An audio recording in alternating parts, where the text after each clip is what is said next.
For the past few years, Ricky Gervais, Stephen Merchant, and Carl Pilkington have been meeting regularly for a series of pointless conversations. This is one of them. Testing. Is that all right? Hello and welcome to the Ricky Gervais Show with me, Ricky Gervais, Stephen Merchant. Hello. And the little round-headed buffoon that is Carl Pilkington. All right.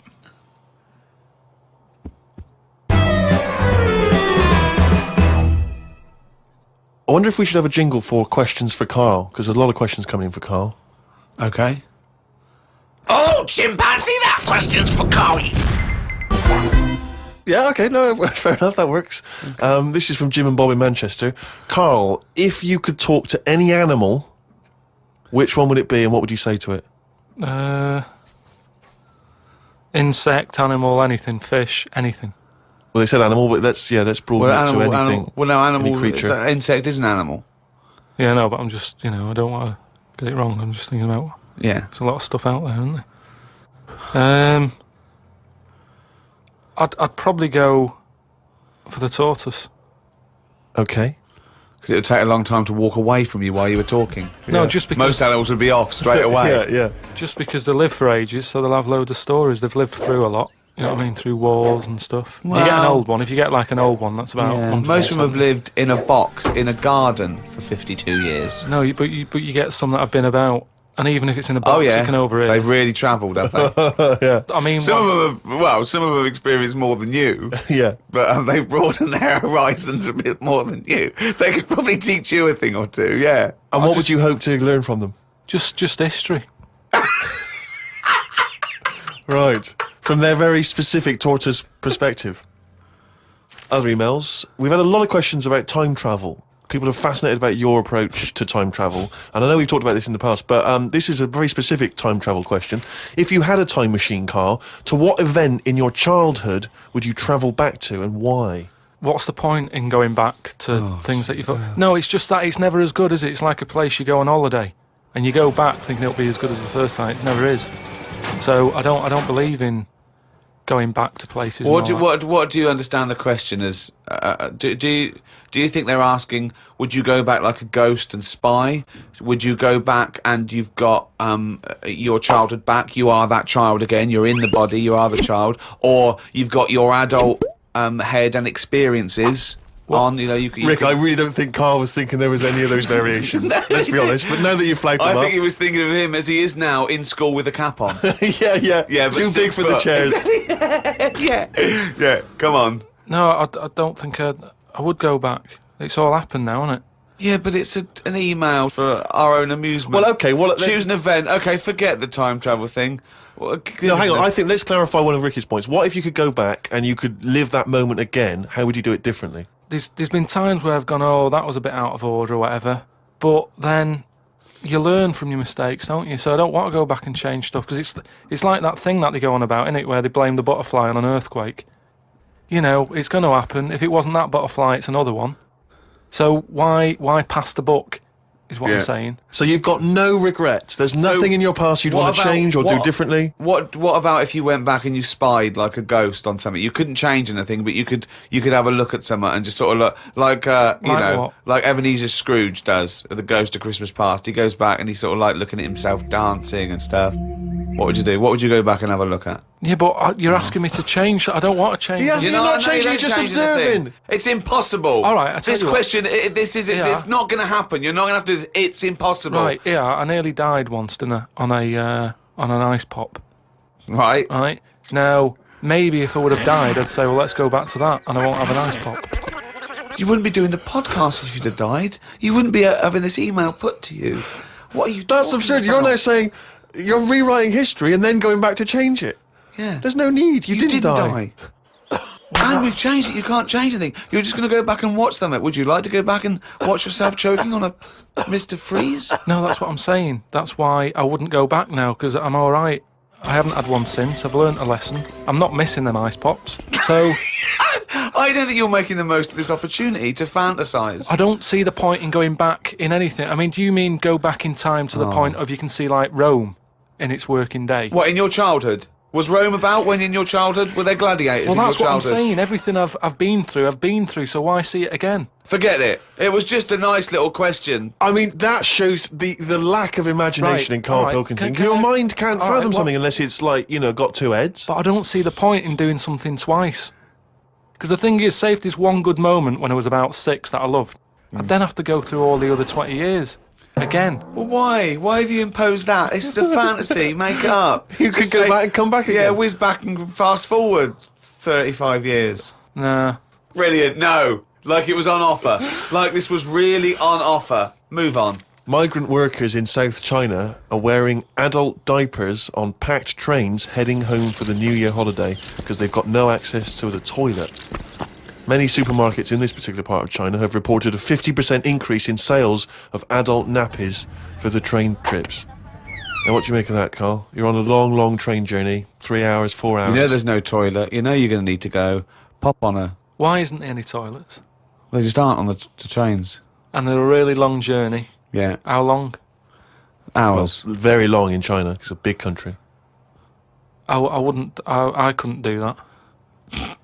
I couldn't do it. I'd have to hold it in or something. Just like, I mean, when I was a young kid, I don't know how young you are when you wear a nappy and that, but I remember that I didn't like it doing it in a pair of pants like that, a pair of nappies and that. And I used to have to, even when I was too small to sort of get up on the toilet and that, because you'd fall in. My mum knew that I didn't like nappies and that. I used to just go in the corner, just near the kitchen, in this thing that, like a litter tray. And I'd go there, and I'd do my thing. And, my mum used to say, oh, he's going there, don't look at him and that, because it put me off. Like cats don't like being watched when they do it. When they go in their little tray in the kitchen. No, they don't like it. I Look, tested it what again. are you, just like a little feral kid, just running around and going to the litter tray, covering it up, and then running up the curtain and eating a sweet at the top of the pelmet? No, but nobody likes being watched, and that's what I'm saying. If you're sat on a train and you're knocking one out and that, and everyone's looking at you, I don't think it'll catch on. Well, it has caught on. Has it They're all caught doing on, it. They're just sitting there. They're doing, they're reading the paper, doing Sudoku, and they're looking round when they're going. They're thinking, oh, no one knows I'm going. Everyone's thinking that, and everyone's going. I mean, what are we getting to? You know what I mean? What's going on in the world that this is happening? I know. I mean, people have always had to travel for ages. I just don't understand why there isn't a toilet on it. We're going backwards. We're going backwards, aren't we? Why isn't there a toilet on it? Well, maybe there is, but maybe people are thinking the queue is going to take forever. If you've got 125 million people Yeah, but going not back. everybody wants to go at once. I mean, I know Chinese and all that are like at the forefront of everything that goes on in the world, inventing stuff first, but this isn't one of the best that they've come up with. What have they invented then? The Chinese just Loads of stuff, haven't they? Yeah, They've well, done no, loads of stuff. I was going to ask you. You seemed quite educated on the subject. What? They did them cat mop things that I told you about. Brilliant. mean, This you was could've- where you put mops on the feet of cats, was that right? Yeah. And they Brilliant. wander about the house, clean up and that, wash the floor for you whilst they're pottering about. They've done like hats with umbrellas on them. They've done. I mean, they're known for like coming up with stuff first. Yeah, I mean, my first thought was gunpowder, but yeah, cats with mops is good as well. Well, now to one of our most popular features. I mean, this could even rival monkey news one day. It is monkey news. It's it's news from the point of view of a monkey, a shaved monkey. It's Carl Pilkington's diary. Oh, he's written it down, yeah. Was that the jingle, or were you just just sort annoyed of, about sort something? Okay. Went and did the podcast. We had a meeting after. I don't like meetings as I can't keep focused on what people are talking about. I think Ricky has the same problem as after 25 minutes he was trying to wrestle me.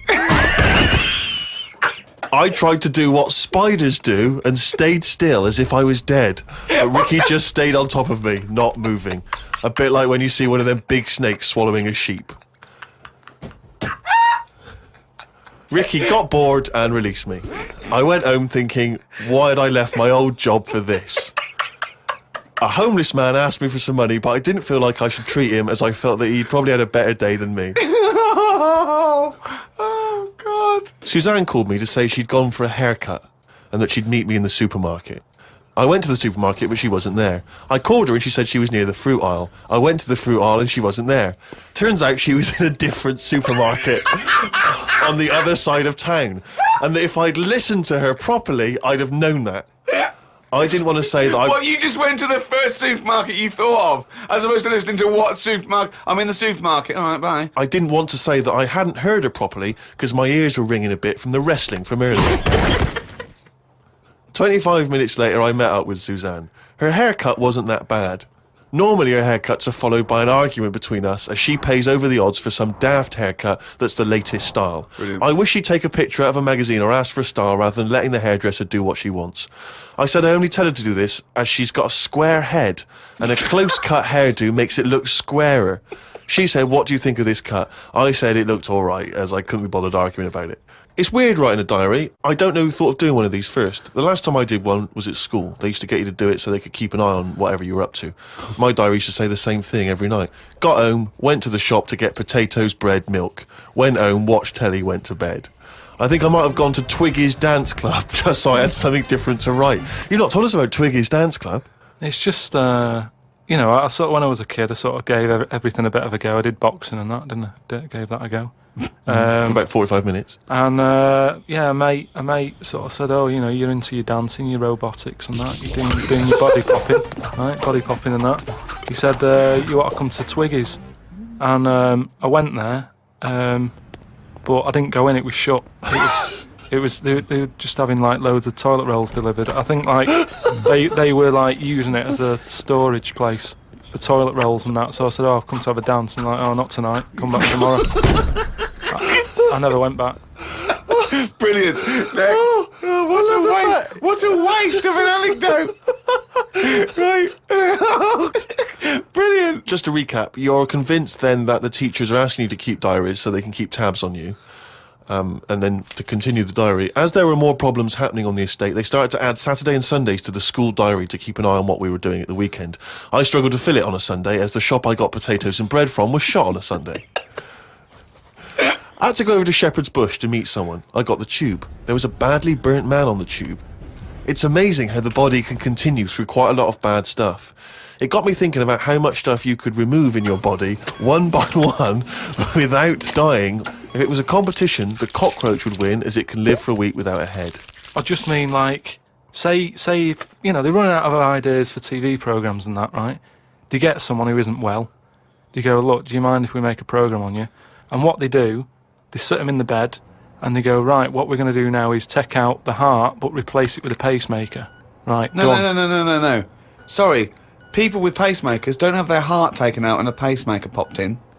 All right then. Some sort of machine. What I'm getting to is... Have you been playing Operation? What I mean is the big finale would just be a head chatting with loads of wires going into it, and it's like, look what we can do with science. That's what the programme's called. It's the same every week. The volunteer is just a head with loads of wires coming out of it. Look what we can do with science. And he's going, "Goodbye." "Oh, I feel ill." Got some post delivered to me today. It was... Oh, this is This great. makes it in the diary. Got some post delivered to me today. It was addressed to Mr. Dilkington.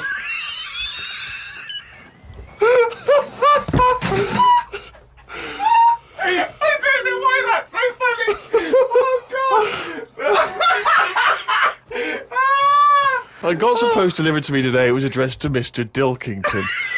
I opened it and the first sentence read, "Dear Mr. K. Dilkington, you're one of our most valuable customers." I put it in the bin. Thought I would learn some new words, as Steve always says I don't use enough different words. I read in the Fortean Times that the word "wew" means an ugly female ghost with drooping breasts. What do you mean? Is that how am I pronouncing Who's that right? using that word? Who is using that It word? was just WEWE. Let's call it a woo. An ugly female ghost with drooping breasts. I think I'm right when I say there are too many words in the world. I don't think I will ever get round to using the word woo. Watched a health programme. Wasn't watching it properly, but heard some doctors say that we only get so many heartbeats in a lifetime, so don't do too much exercise. I told Suzanne, and she said I probably hadn't heard it right. We got talking about death. Suzanne said she didn't like thinking about it. I said she might end up being a woo. I was chuffed as I'd managed to use my new word. I went to the supermarket to get tonight's tea. On the way, I stopped and looked in the fishmongers at all the different fish they had in the window. It's like a child in one of those kids' TV shows. I know. Mr. Pilkington went to the fishmonger. He stopped and looked at all the fish in the window. Hello, Mr. Dilkington, they said. There was a newspaper clipping stuck on the glass about a two-headed fish that they've made in Taiwan. I don't see the point in doing this, as a fish having two heads ain't going to solve the world's hunger problems, as the head is the bit you throw away. Invent a fish with two bodies, and I'd say well done. Good point, though, isn't it? Suzanne watched one of her favourite TV programmes. I've told her the telly only goes on if there's something she wants to watch. If there's nothing on, she has to talk to me about stuff I've learnt. Like Descartes. Watched a programme on him the other day. He is the one who said something like, I know I'm about because I dream. Doesn't work for everything, because ants don't sleep. I don't know if I'd like that or not. You don't know if you would like it if you didn't ever Not sleep. sleeping. It's just one long day. I don't know. Don't know how you'd put up with that. Do you think it'd be a good idea? No. Why not? Because, as you said, it would get a bit boring. You know, your sleep is your rest, your time off. It helps you detoxify. It helps you sort of think things through on a subconscious level.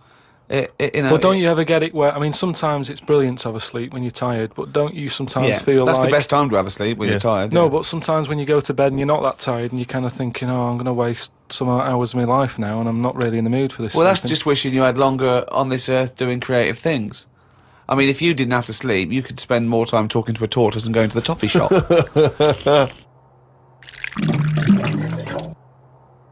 Well, it's that time again. If you'd give us the jingle, please.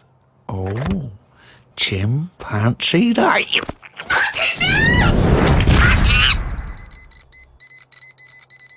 Okay, now that surely cannot be fair on anyone's ears listening.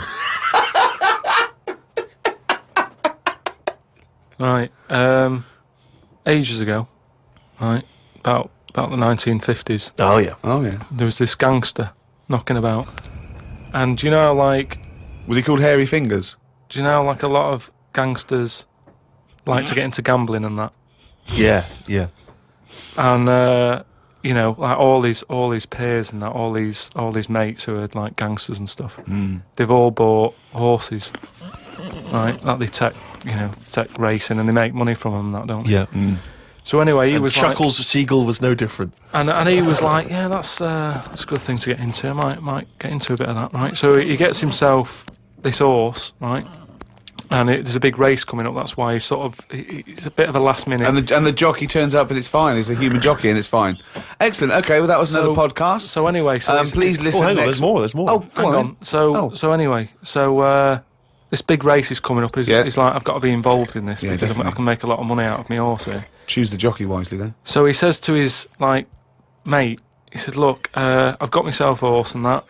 He said, we just need a jockey, get someone to sort it out and what have you, so we can get in this race. Go to the jockey club. His mate's like, yeah, all right, I'll have a word and that, have a look round and that, see if there's anyone decent. And the good thing about jockeys is there's never been a shortage of jockeys because a lot of them don't make the grade. So there's always too many jockeys to go round. Always too many human jockeys. Yeah, there's never a problem getting jockeys. Fine. Go on. So anyway, right, so his mate says, look, I'm having a problem getting a jockey. Seems odd because this Ricky's is just weird. been saying... No. He's just been saying there's not a problem. What do you mean? So Just because the main problem was Go on. a lot of jockeys were aware of this gangster and were saying, I'm not getting involved with this guy. The chances are I won't get paid, you know, he's a gangster, it's not No, worth you it. would do it if it was a gangster asking you. You'd be scared of the consequences. So anyway, he's saying, look, don't be coming to me with problems and that, right? I've got the horse, I want it in the race, sort it out. So they're like, oh, but boss, and he's like, don't give me any of that. Go and Exactly. sort it out." They do what he says, so any jockey would do it. Go on. So anyway, so the day before, The big race, yeah. Left it to the last minute, okay, but Yeah. fine. and he says, have you got a jockey then? They're like, yeah, but, and he's going, don't worry about it, have you got a jockey? Yeah, but, and he's like, well, look. He wants what- to say, sure, yeah. So, they won't let him. he's saying, has he ridden their horses before and that? He said, well, yeah, he has, but mainly, and he's like, brilliant. And he goes, yeah, but mainly in like a in circus. the jung No, like in the circus and that. He'd worked with horses and stuff. in the apparently. circus. It's fine. yeah. So he's like, that's enough. That's all I need to know. Oh, they'd be too heavy because circus people are quite built, aren't they? They're said be a so- bit heavier than the jockey because the jockeys are about 8.5 stone. He said, brilliant. Get him down there and that, right? Anyway, the race happens. He didn't want to meet him beforehand. He wasn't worried. No about point. that. Not No, bothered. no. As far as he's concerned, It's all he's sorted. putting his money on it and what have you. Yeah. Right? Sure. What happened is they were trying to make him put on the jockey outfit, Yeah. but for some reason it didn't fit that well. Sleeves And that- too it was- short, it was legs too long. It's that sort of problem. Okay. So they let him, like, wear his stuff that he wore in the circus and that, because it's comfortable with that. He's happy with it. Do you know what I mean? course, That's what he's yeah, happy let with. Anyway, race starts and what have you. This horse straight out of the trap and that, high speed, right? This jockey's got a really big grin on his face. He's loving it, right? Everyone's cheering, going, "Who's this? Who's this jockey?" Yeah. It's amazing. Never seen him before, and yet look at him. But they can see his face clearly. Anyway, Gangster's happy in that because he's won. But I just want to say the crowd can see the jockey, can they?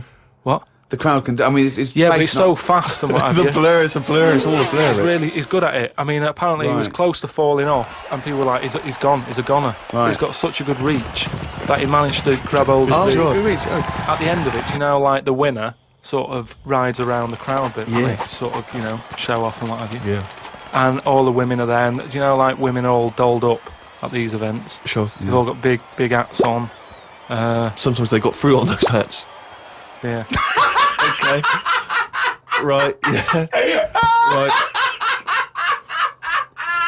And one of the women, In one the of the 50s, women, particularly, Carmen Miranda was very popular. Yeah. one of the women had like you say, fruit and what have you on it, Yeah. a little banana. Right, some kind of They're Cuban not real. woman. They're not real though. The hats. They're no, they're It's not real fruit, is it? No, of Yeah. course not. Never. So But I don't know It's- who. I thought they wore those sort of kind of Cuban yeah, but entertainment shows. I didn't realise they wore them yeah, at but events. even if it's like a big event, you might have a hat with fruit, and it's sort of joke, but it's fake fruit because it would Yeah. perish. It well, would. this but- this jockey didn't understand that. He'd never seen false fruit.